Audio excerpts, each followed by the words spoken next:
93 years. Ilang generation na rin ang dumaan. Ilang kwento ng faithfulness ng Diyos ang nasaksihan ng church na ito. And through the years, hindi naging madali ang journey. There were trials that challenged us, moments that tested our faith, at mga panahong parang impossible na makabangon. Pero dito namin nakita na ang church ay hindi lang building. It is people, called by God, united by grace, and strengthened through every season.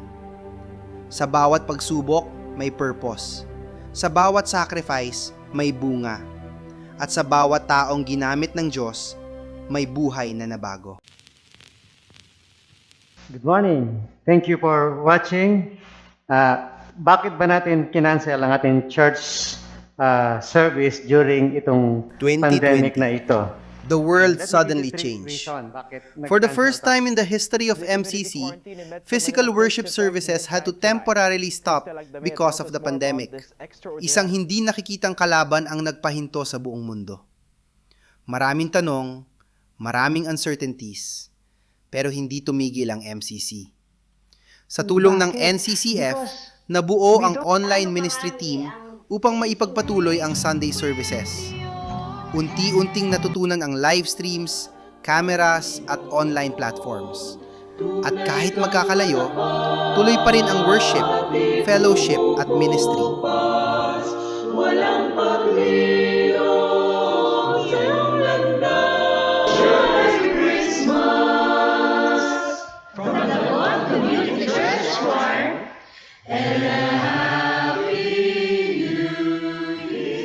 Nagpatuloy ang small group gatherings online.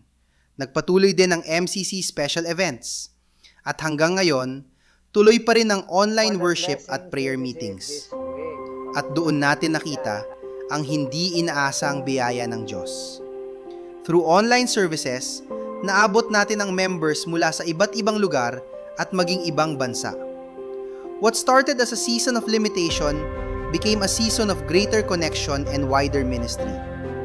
Because the church was never just a building, it is God's people, continuing to worship, serve, and make a difference wherever they are.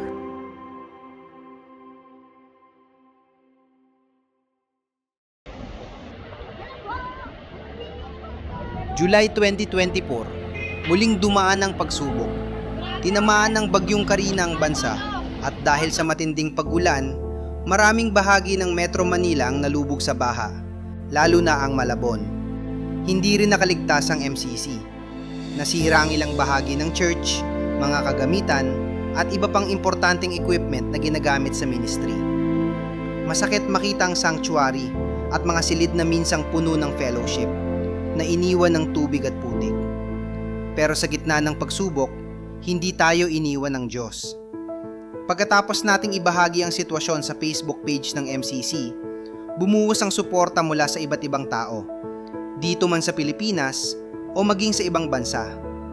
Many still called MCC their mother church, at kahit malayo na sila, naging bahagi pa rin sila ng pag-rebuild ng church.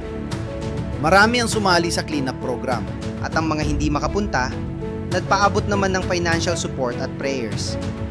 Through the generosity, unity, and prayers of God's people, the church was slowly restored and rebuilt. The damaged parts of the church were repaired, and the affected equipment was replaced.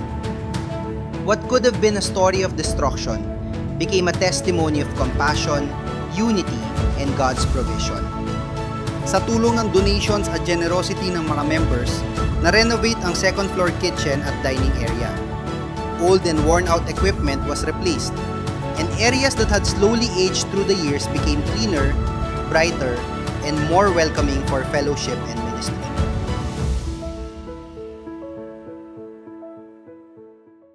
Through the years, God continued to pour out His blessings upon MCC.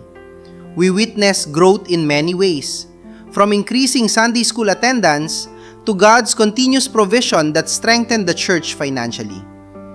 And as the ministry continued to grow, so did the opportunities to serve.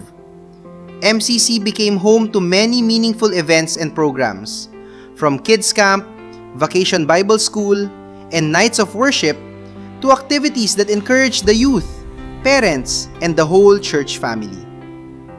Beyond the church services and events, the church also continued to reach out to the community through acts of compassion and service. Several community outreach programs were held, including the giving of school supplies, rice, groceries, and other practical needs for families and children in the community.